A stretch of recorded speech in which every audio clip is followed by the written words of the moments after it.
Hey again, class. This is Professor Manchester again, and I've just been grading your listening journals and discussion boards, and I've been following them for the last week, of course, as well. And I just want to right the ship here. I think we are off to a tremendous start. However, what we need to do more of is like empirical observation, kind of approach each piece of music as, or a question or a discussion topic as a kind of like a sleuth. Maybe you're, whatever you need to do to like make it relevant to you. But we're not the class of like self-discovery completely. I really welcome that stuff. I love getting to know you guys and I love those comments. However, you got to temper them with a little bit of empirical fact. Look into it, really listen from the composer's point of view and from the performer's point of view, recording engineer's point of view, whatever it takes. Try to put yourself in the place of an audience member at the live show in the time it was written. Will help you a lot, especially with some of the pieces that we had this week on the listening journal. What else do I want to say about that?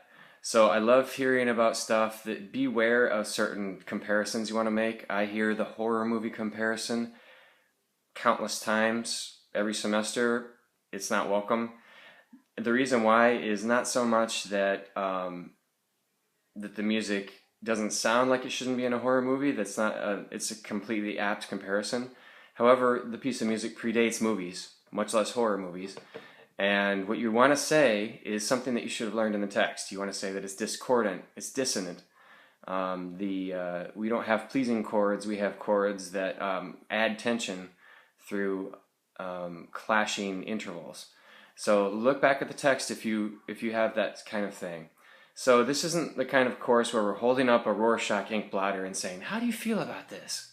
It's not that so much. I'd really love to hear that stuff, but let's concentrate more on, like, what is the composer all about here?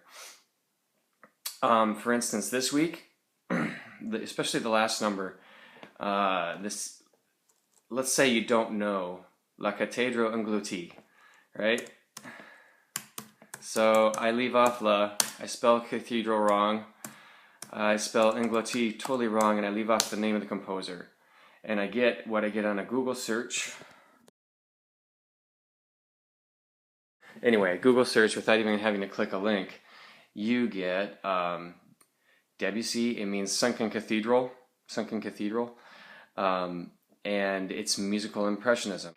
So with like 5 seconds, you can go through, figure out exactly where the piece is coming from and what it's all about, and you're giving yourself a helpful guide.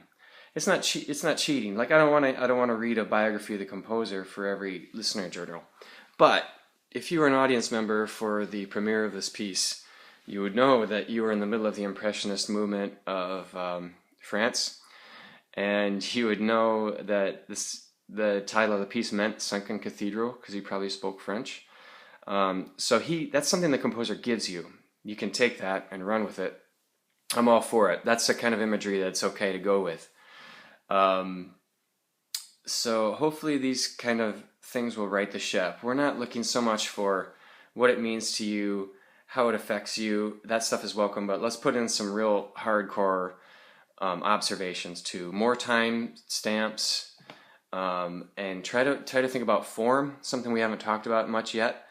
Try to think about the form of the piece. I think a lot of you enumerate the form of the piece just by your observations. So you can go through. We're going to talk more and more about that in the classical era.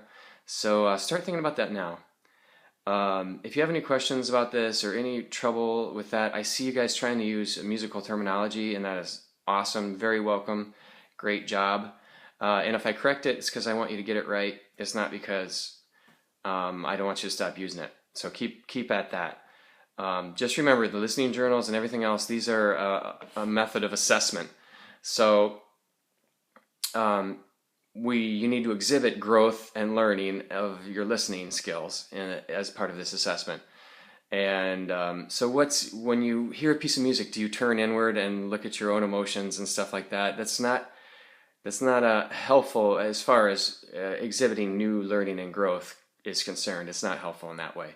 So so think about that. You're proving how well you can listen to a piece.